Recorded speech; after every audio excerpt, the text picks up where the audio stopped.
Chemical properties of base. Base. Number 1. Base. Chemical properties of base. Base का क्या chemical properties है कि base जो है वो रिएक्ट करता है मेटल से. When base react with metal to form salt and hydrogen gas.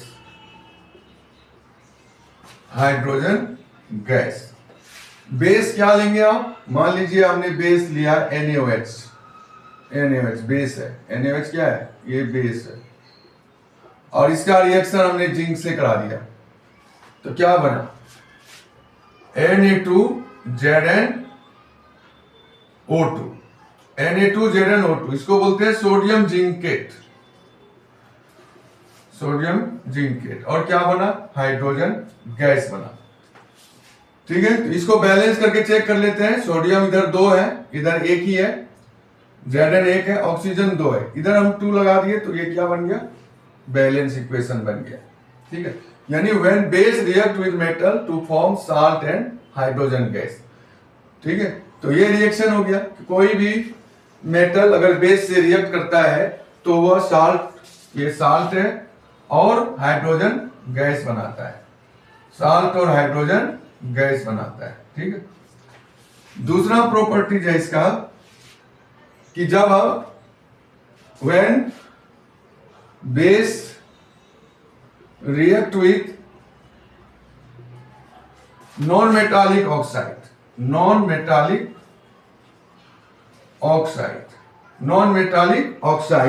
to form. जब बेस को हम नॉन मेटालिक ऑक्साइड से रिएक्ट कराते हैं तो यहां साल्ट बनता है और वाटर बनता है. तो बेस क्या है हमारे पास? NaOH है और इसको हम नॉन मेटालिक ऑक्साइड यानी CO2 से रिएक्ट कराएंगे तो क्या बनेगा? Na2CO3 बनेगा और क्या बनेगा? H2O बनेगा.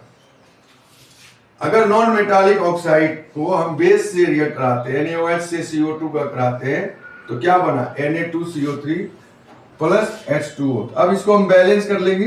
यहाँ सोडियम 2 है, इधर हम 2 कर देते हैं तो 2 सोडियम हो गया, हाइड्रोजन भी 2 हो गया, ऑक्सीजन भी 2 हो गया. ठीक है, और यहाँ ऑक्सीजन 2 और यहाँ 2 कितने हो गए? 4.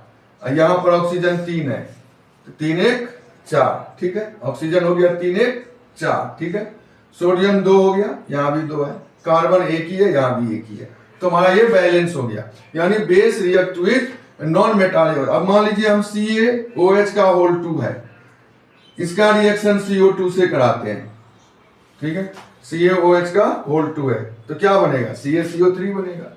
क्या बनेगा? कैल्शियम कार्बोनेट बनेगा और वाटर बनेगा. इसको भी बैलेंस करके चेक कर लीजिए. कैल्शियम हाइड्रोक्साइड है, ये कार्बन डाइऑक्साइड से रिएक्ट किया तो क्या बना है? CaCO3. अब देखिए ऑक्सीजन कितना है? 2 और 2 4 है, यहां भी 3 और 1 4 हो गए. हाइड्रोजन 2 है, यहां भी 2 है, कैल्शियम 1 है, 1 है, कार्बन 1 है, 1 है. तो इस तरह से जो है ये हमारा एग्जाम्पल हो गया. यानी बेस जब हम नॉन मेटल ऑक्साइड से रिएक्ट कराते हैं तो साल्ट और वाटर मिलता है. इसके बाद थर्ड है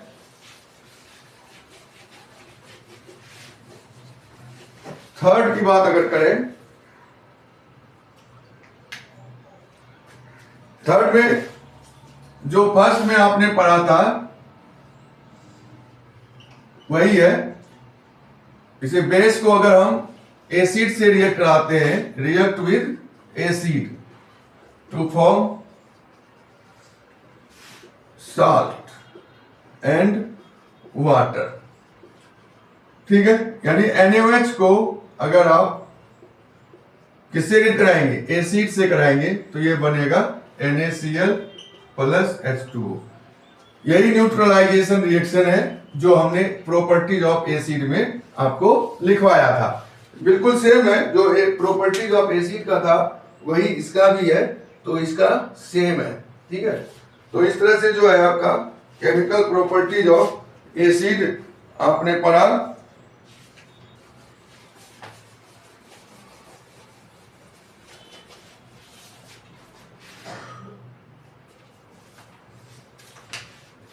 यूजेज ऑफ एसिड पढ़ लेंगे, एसिड का यूज क्या होगा, और यूजेज ऑफ बेस पढ़ लेंगे, यूजेज ऑफ बेस पढ़ लेंगे। ठीक है, तो यूजेज ऑफ एसिड और यूजेज ऑफ बेस। तो अगर हम बेस की यूज की बात करें, ठीक है, इट इज यूज्ड इन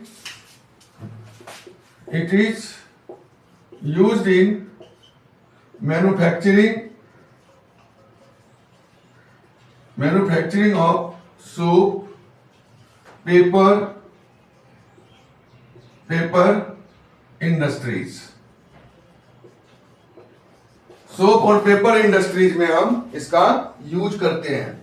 ठीक है, उसके बाद इसका यूज जो है, इसका यूज क्लींसिंग एजेंट में भी करते हैं। यूजेज ऑफ बेस आप पढ़ रहे थे, बेस का यूज क्या है, it is used in manufacturing of soap, paper industries. Soap industries में भी हम बेस का यूज करते हैं, जैसे NaOH की बात करेंगे तो NaOH, ये पेपर इंडस्ट्रीज में और सोप इंडस्ट्रीज में यूज होता है। उसके बाद है it is used in bleaching powder बनाने में भी हम इसका यूज करते हैं बेस का। उसके बाद है it is use for softening of hard water. जब हार्ड वाटर के साथ आप कपड़े साफ करते हैं, वहां वॉशिंग सोडा यूज होता है, वॉशिंग सोडा भी बेस है, तो वहां यूज होता है, यानी सॉफ्टनिंग ऑफ हार्ड वाटर को सॉफ्ट करने में भी हम इसका यूज करते हैं। उसके बाद है इट इज यूज्ड एंटासिड में भी हम इसका यूज करते हैं। एंटासिड क्या है, एंटासिड है MgOH का होल 2, MgOH का होल 2, ये एंटासिड है।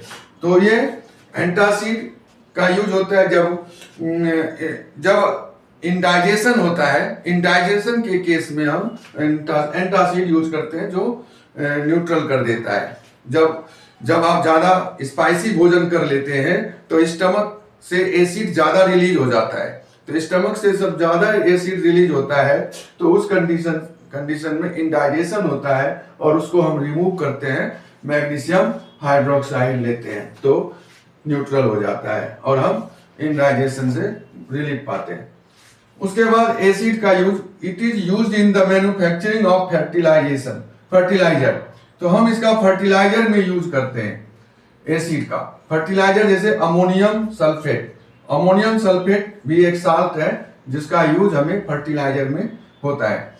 उसके बाद है मैन्युफैक्चरिंग ऑफ पेंट्स का मैन्युफैक्चर में यूज होता है, डाइस में होता है, केमिकल्स में यूज होता है, प्लास्टिक में यूज होता है, एक्सप्लोसिव्स बनाने में यूज होता है और कार बैटरी बनाने में एसिड का यूज होता है, एक्सेट्रा। तो एसिड का यूज कहाँ हो गया, paints, dice, chemicals, plastic, explosive and car batteries. उसके बाद जो है एसिड का यूज होता है, it is use for removing oxide film. जब स्टील के ऊपर ऑक्साइड की लेयर जम जाती है तो वहां पर हम एसिड का यूज करते हैं, उस स्टील को साफ करते हैं, तो वो सफाई में HCl यूज होता है और उस HCl की वजह से जो है जो भी ऑक्साइड की लेयर होती है वह हम रिमूव कर पाते हैं। तो इस तरह से यूजेज ऑफ एसिड हो गया, यूजेज ऑफ बेस हो गया।